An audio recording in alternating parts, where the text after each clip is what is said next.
What's the power of the theater to create social change? I think there's lots of ways to work on issues. And in a healthy ecology, um, we have space and generosity for lots of different ways of working. If I can just say, I think one of the difficulties that I see is that many of us working for social change don't have that generosity enough. And if you're not working the way I'm working, somehow you must be wrong. And that's very troubling for me. But the power of not just theater, but art is that I don't think that change only happens from our intellects.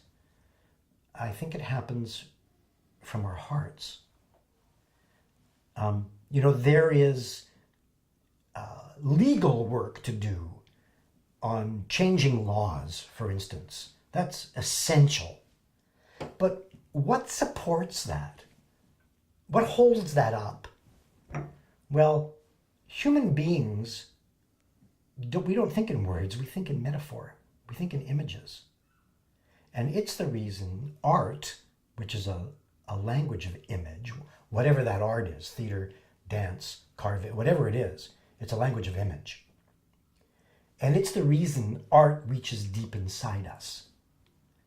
And so art is a very powerful tool for social change because it communicates with people at a non-intellectual level, which is the level, I think, that motivates us actually to change our behaviors. Behavioral change, I want to suggest, is the foundation of what changes the world. I want to go back to Freire for a minute.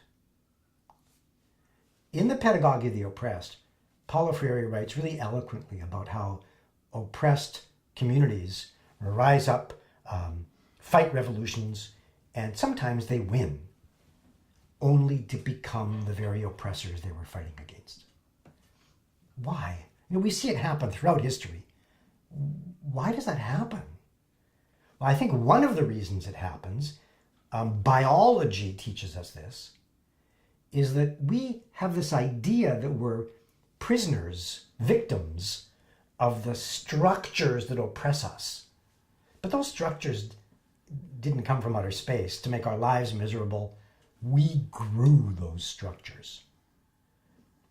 It is our patterns of behavior that create and sustain those structures. And if our patterns of behavior create and sustain them, our patterns of behavior can change them. We aren't trapped. We just think we're trapped. So systemic change, I think, is essential. I know a lot of people doing really good work on systemic change. But if we only work on systemic change and ignore the patterns of behavior that created those systems, we're doomed to create the very same systems over again. And so these things have to work together. They don't negate each other. They support each other. And so for me, that's why not just theater, but art in general is a vital tool for social change. In a theater for living process, whether it's a closed workshop that does not go to performance, or what I call a power play, where there's a play, or in the large productions that Theater for Living has done, at many moments inside that process, the work is embodied. We're either making images with our bodies about issues that we're dealing with and working to change those images in a collective way, or we're performing a larger play and inviting audience members to step into the play, to embody the change. And that's very different than just sitting around talking about it or reading a pamphlet or a book about it. And that embodiment I think, changes the chemistry. And I actually mean the chemistry. I don't mean that in a symbolic way. It changes the chemistry of how we sit inside the issue. I've heard this from people so many times. I was sitting in the audience going, what's wrong with those people? This is simple. And then I walked onto the stage and I took a character's place and I understood things that I've never understood. And it changed the way, not only did it change the way of how I approach the issue, it changed the way about how I think of all the players in the issue, and it changed my perception of myself in the issue. And that happens because it's embodied.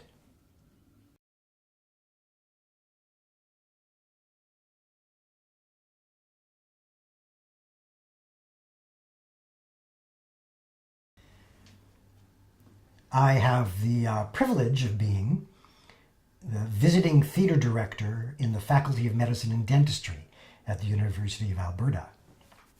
My mother would be very proud. That invitation is to use the language of the theatre to humanize the learning environment across the faculty. There's a recognition that it's become mechanized, like everything else around us, and that there are things about that that are problematic. And so we're working across the faculty, and the dean and other people are very happy about how the theater is changing the texture of the learning environment. Because of course, that in the end creates healthier medical professionals. Another invitation came from New Zealand. There were a number of projects there. One of them was to go into Paramaribo prison and work with, was going to be guards and inmates, because of course that was very important inside my work. When we got there, it turned into only working with the inmates. The guards were refusing to participate. That was a big problem for me, but we were there. And I should say that the invitation was also, my host was already doing some theater work in the prison. So this didn't come out of nowhere, but they wanted to introduce the Theatre for Living work inside the prison. And so this was then working with some wonderful guys inside this prison about issues they were facing inside the prison around human rights issues in the prison. And a nice thing happened, actually. A lot of people came to the performance we did. A lot of staff, including very high up administrators of the prison. And a lot of interventions happened inside the forum. And I know, because I've had feedback about that there's one thing for an inmate to write a letter to admin, or to go and meet with a counselor and stuff and say, I'm having this issue. It was very different for those people who have power in there to step into inmates' shoes and be going from a place, look guys, what's your problem? This is simple, right? And run into the hidden issues that the inmates themselves are running into in the prison and go, oh. And so out of that comes the potential for change inside the prison. Another invitation came from Langara College here in Vancouver. They were doing a conference and asked if I would run a 3-hour workshop on issues of belonging. Why that? Now, this is all for staff. But Langara has a more and more diverse student population. And staff are struggling with that in different ways because the needs of the student population are changing. Therefore, the requests are changing. I'm saying changing, but I think they're being articulated finally in ways that maybe people wouldn't articulate for years. And while the workshop is all staff, everybody in that room have been students. And so we did this work on issues of belonging inside an institution like Langara. And that went over very, very well inside the institution. And so invitations can happen in lots of different ways. And you design a process that suits the situation that you're in. And so you're in a constant mode of invention, using a language that you know how to speak, but inventing different ways to use that language. It's one of the wonderful things about doing this kind of work.